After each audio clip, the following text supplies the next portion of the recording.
The Ibrahim Foundation believes governance is measurable and comparable, providing the Ibrahim Index of African Governance, or IIAG, as a tool to do this.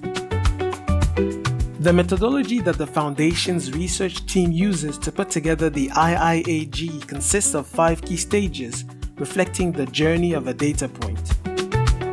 Selection. First, MIF selects data variables from source providers that meet the IIAG variable inclusion criteria, placing them wherever they fit best conceptually in the IIAG theoretical framework. For a variable to be included in the index, it must be a suitable governance proxy.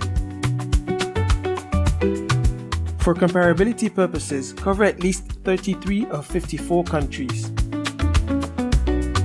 Have at least 2 years worth of data since the beginning of the 10-year time series. And the latest data point must exist within the last 3 years.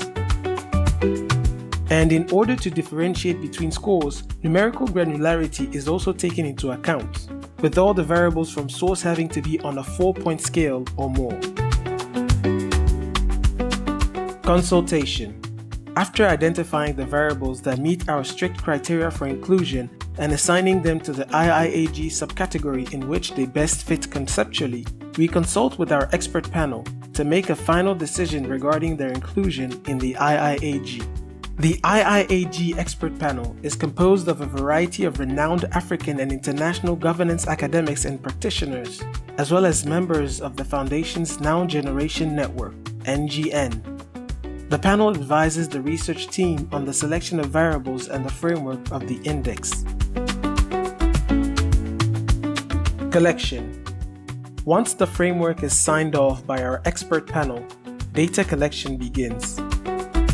We go straight to the data sources to collect data for all variables for the full 10-year time series. Calculation.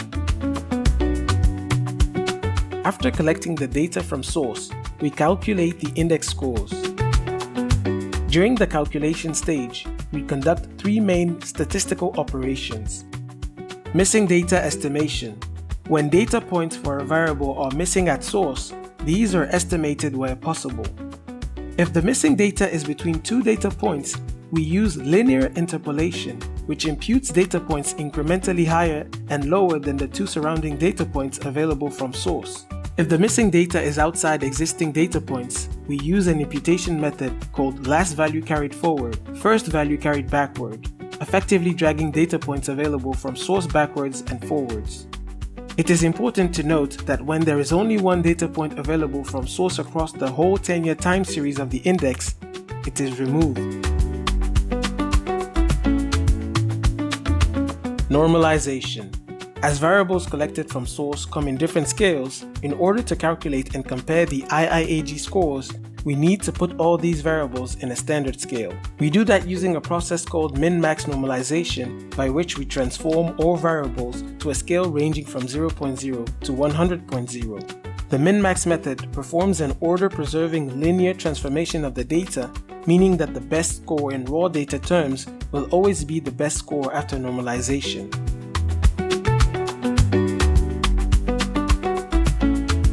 Aggregation. After all raw data collected from source is put in the same scale, we aggregate the normalized scores according to the IIAG structure using a simple unweighted average. In this way, the overall governance score is arrived at by calculating the unweighted average of its underlying 4 categories. Similarly, category scores are constructed by calculating the unweighted average of their respective subcategories. And subcategory scores are the result of aggregating the scores of all their underlying indicators.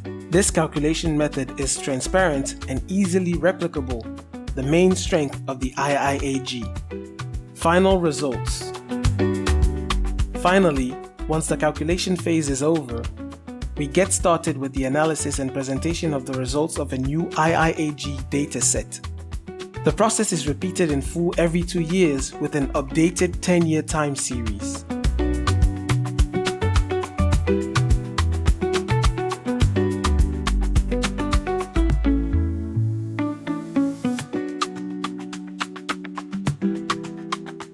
Explore the data in full, including source data and all relevant documents at iiag.online.